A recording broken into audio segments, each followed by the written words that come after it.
about that story. Where did the idea come from? Because like I said, it's pretty genius. Thank you. So the story is I grew up in Stowe, Vermont. That's where I'm sitting right now. And my parents have a brick and mortar ski shop, so skiing was kind of in our blood, Okay. skiing, snowboarding. Um, so you can imagine having a ski shop your whole life. And I have an older brother, I have a mother, father. Our closets are like, decked with all the gear. And so I moved after college. I went to University of Vermont, moved down to New York City. I was doing the kind of finance rat race, Okay. and I would take trips up a lot of times up to Stowe. I still obviously love skiing, Mhm. but so I would take trips up to Stowe, and a lot of my friends from New York um, were either never skied before, or were, typical New Yorkers that, their stuff was at their parents' house or they outgrew it, or, girls would have warm clothing but Mhm. wouldn't have ski clothing, like you basically mentioned, Yeah. they can look fresh at a party or walking down to work, but the jacket goes down to their waist. They don't have mittens, they don't have goggles, they don't have snow boots, that are appropriate. They don't have ski pants and a ski jacket. But I think that what was missing is also, there's certain style that you want even on when you're skiing. Definitely. So I invited a girlfriend up at the time. I said, "Hey, come on up," and she was like, "I don't have anything." And I was like, "Well, don't worry about it. You can basically steal clothes from my mom's closet or All from our right. ski closet." And basically flew up with a duffel bag. That's how I would always fly up. Mhm. And she went into the closet the first day, and I was like, here's a list of the thing, pick out whatever you want. And it wasn't just, here's the jacket, I hope this fits. It was different sizes and styles and things like that. So, for a typical woman, like a New York City girl, she doesn't want just this jacket. She wants her style, and Mhm. she was like, "Oh wow, this is like Rent the Runway, but for the I, mountains." I was going So to say that. I was like, it sounds very. exactly, yeah, or like a black tux, for mountains or something like that. Um, so companies like Rent the Runway were like very new. The black tuxes, camera rental, things like that. I mean, I think at that point, I mean, it was really a new market. Mhm. You had even, the Ubers and things were still in their Wow. infancy this, 6 years ago. So I looked online. I was like, oh, that is kind of interesting. I'm surprised that they don't do it.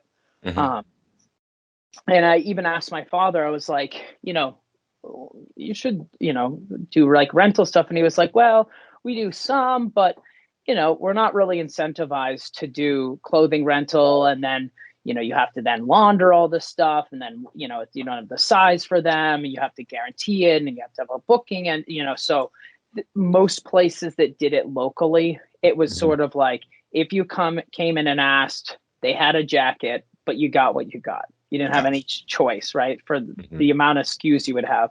Um, and so then I looked online, and there was nobody doing it.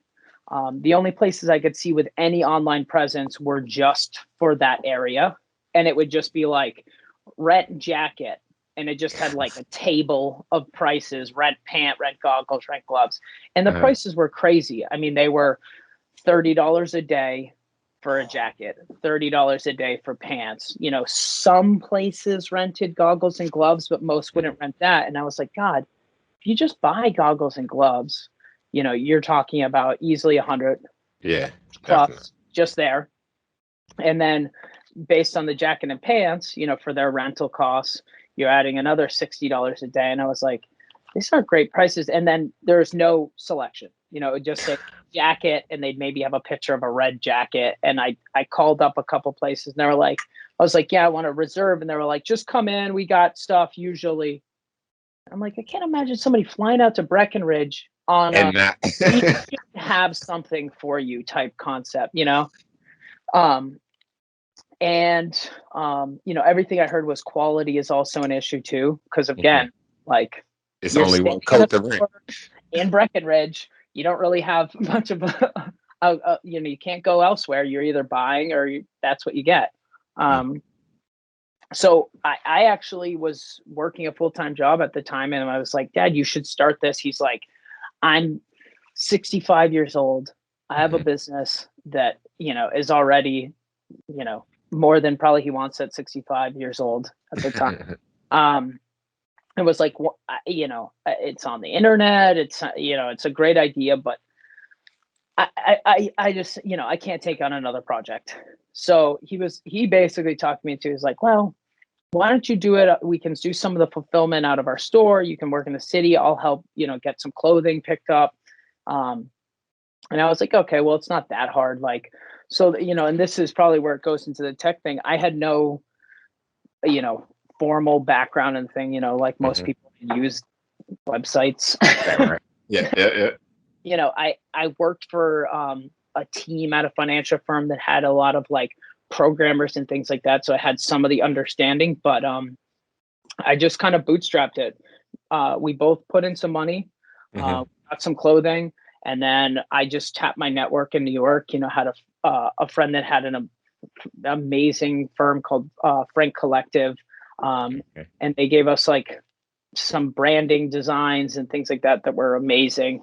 And then I called up another friend that did like freelance web development, and we put together like a PHP website, on WordPress with WooCommerce, and just kind of figuring things out as we go.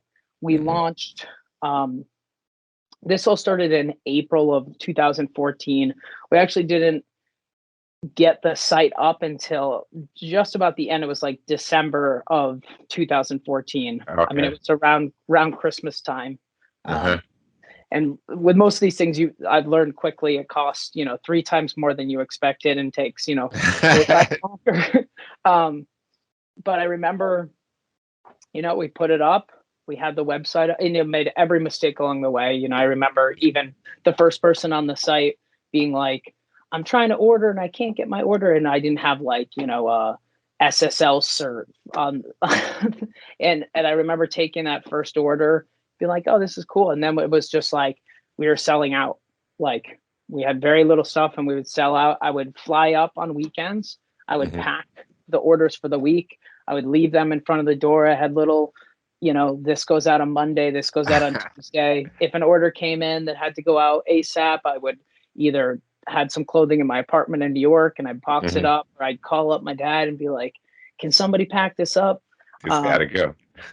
And it was bumpy. I was doing all the chats, phone calls, was all on my phone while I'd be at work or at night. Google AdWords and stuff. I just set up an account, watched YouTube videos, figured out what I needed to do. And we were off to the races. Wow.